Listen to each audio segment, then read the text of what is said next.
Salut à toutes et à tous, Marty Japan, écoutez les amis, vous allez m'accompagner chez Sega puisque il y a les Super Master Stars Peace Cross BWFC de Bakugo de My Hero Academia. Respire Marty, ça va, exhibé dans une vitrine. Voilà, on va voir les produits définitifs, on va voir la The Brush, la The Tone, la originale et la 2 dimensions qui est convoitée par pas mal de collectionneurs. Je rappelle que le ticket c'est 5000 yens, tu tires. Hop là, un gros ticket, tu ouvres, et s'il y a une lettre A, B, C, D, c'est là ce que tu chopes, eh bien, tu as du lourd ou pas. Ça va marquer oui. On est chaud? Ben moi je suis chaud.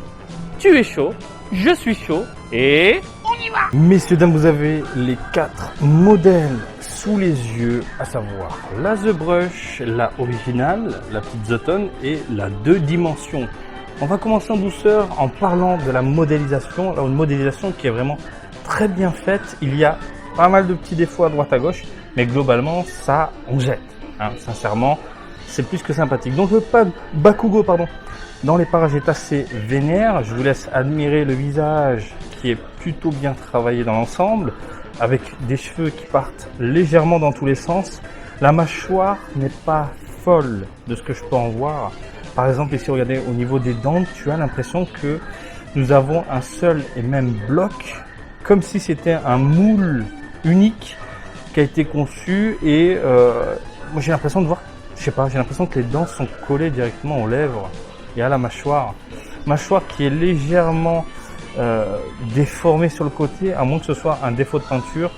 Je vais essayer de faire un petit zoom pour essayer de capter. C'est un défaut de peinture. Tu as l'impression que c'est déformé, mais non, c'est juste de la peinture qui dégueule, voilà, sur le côté. C'est des petits défauts d'usine qu'on peut résoudre chez nous sans aucun problème avec un peu de dissolvant et de l'eau et un petit coton-tige. Donc rien de méchant ni d'alarmant. Mais la mâchoire, je trouve qu'il y a quand même des petits défauts à droite à gauche. Après, globalement, le visage est assez vénère, hein, même les yeux, l'expression faciale est assez folle. Le corps est super bien modélisé, représenté. On a l'habitude de voir ce personnage sous cette facette-là. Regardez, même les avant-bras, des espèces de grenades géantes avec les mains qui sortent directement de ces grenades. Tu as l'impression que les mains explosent avec cet effet un peu orangeâtre, jaunâtre, plutôt sympathique. Des petites pliures au niveau des vêtements, que ce soit au niveau de son débardeur ou de son baggy, bien réalisé, je trouve. Le moule est assez fou. Genouillères et petites bottines assez cool.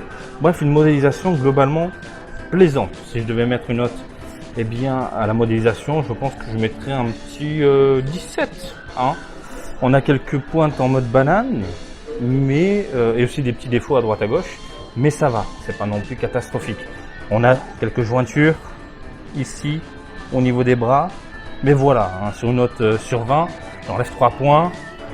Voilà, c'est quand même méchant 3 points. Et je lui donne un petit 17. On va parler maintenant des textures et des couleurs, et là par contre ça me fait grincer des dents. Si tu es fan de Bakugo et que tu attendais cette Super Master Stars Peace, je pense qu'elle peut te décevoir dans le sens où nous avons là une figurine en mode plastique dégueulasse. Mais vraiment, hein, ça fait goudronneux, ça fait plastique noir bas de gamme dégueulasse, et la différence de qualité est folle quand tu vois en dessous All Might qui est dans un ton mat, et là on est sur du brillant plastique dégueu. Que ce soit au niveau des vêtements, je ne sais pas si vous pouvez le constater à la caméra, mais je vous le dis hein, là de mes yeux, que ce soit au niveau de la peau, que ce soit au niveau du visage et même des cheveux, on a un plastique dégueulasse. Par contre les avant-bras sont travaillés, on a quelques teintes neutres avec un petit côté mat, plutôt plaisant. Même chose au niveau de ces équipements, hein. Regardez les petites genouillères, on est sur du mat, c'est assez sympathique. Au niveau des nuances, des couleurs, etc., la The Brush, vous le savez, on est sur du travaillé, on a différentes tonalités. Par exemple au niveau de la pomme, ici pomme de main, on a du orange qui se fond avec du jaune. On a des petites teintes au niveau du corps, on voit bien la carrure du personnage.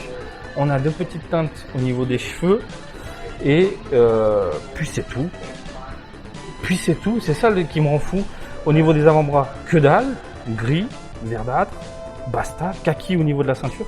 Et voilà, ça manque de teinte, ça manque de couleur, ça manque de quelque chose qui m'explose la gueule. Je trouve ça bof. Maintenant, si je devais vous donner une note sur les couleurs, les textures, sur la figurine globale, je lui mettrais un 14. Je lui mettrais un petit 14. Bref, on va passer sur l'original. Original, pas de surprise, couleur neutre, couleur simple, pas de tonalité, pas de nuance, rien. Comme vous pouvez le constater, là maintenant tout de suite au niveau des gants, on a du rouge à l'intérieur. Simple, simple. Au moins, voilà, pas de surprise. Visage avec des teintes un peu plus ternes, des couleurs un peu plus ternes, que ce soit au niveau de la peau, au niveau des cheveux, même au niveau de son masque. Les vêtements, on est sur un gris légèrement plus clair que la The Brush et ça passe, pas de surprise. On est sur du neutre et franchement le rendu est assez plaisant à l'œil. Par contre, plastique dégueulasse, malheureusement. Donc là, je lui mettrai un petit 16 sur 20. Voilà, si je vais donner une note. On a ensuite la The Tone. The Tone, on est sur du monochrome. Ils appellent ça monochrome. Je tiens à le rappeler, à l'époque, ils appelaient ça prototype, entre parenthèses, puisque la plupart des collectionneurs et artistes en herbe qui s'amusent à repeindre ce genre de figurines se basent généralement sur la noir et blanc. Donc là, on est sur quelque chose de plutôt sympathique. J'aime beaucoup de plus en plus les The Tone, je vous l'ai dit dans mes vidéos, parce que ça apporte un petit côté décalé, un petit côté pierre aussi également, un peu statuette. Et on voit pas mal de détails, contrairement aux couleurs. Donc là, c'est plutôt cool. Qu'est-ce que je peux vous dire? Texture brillante. On est sur du plastique dégueu également. On est sur du mat au niveau des avant-bras. Et puis il y a du gris, du blanc, du foncé, du clair, du terne, du vif. Un peu dans tous les sens. C'est pas mal, j'aime bien le délire. Globalement, c'est plutôt plaisant. Allez, je lui mets un petit 16. Et la dimension, c'est celle que beaucoup de collectionneurs attendaient. Surtout que les images promotionnelles donnaient envie de craquer. Et je trouve ça pas terrible. En fait, il y a un petit côté verdâtre qui ressort de la peau. T'as l'impression de voir un zombie. Moi, j'ai l'impression de voir un zombie. Et pareil, le travail qui a été réalisé au niveau des... Je vais poser du foncé sur l'épaule gauche, je vais poser du clair sur l'épaule droite. Non, il n'y a rien de deux dimensions. Et même à l'intérieur, regardez, est-ce que vous arrivez à voir les différences de dégradés, de nuances entre le gris et le noir? Non, parce que c'est mal travaillé, bordel de merde. Le seul truc positif qui t'en met plein la gueule, ce sont les avant-bras.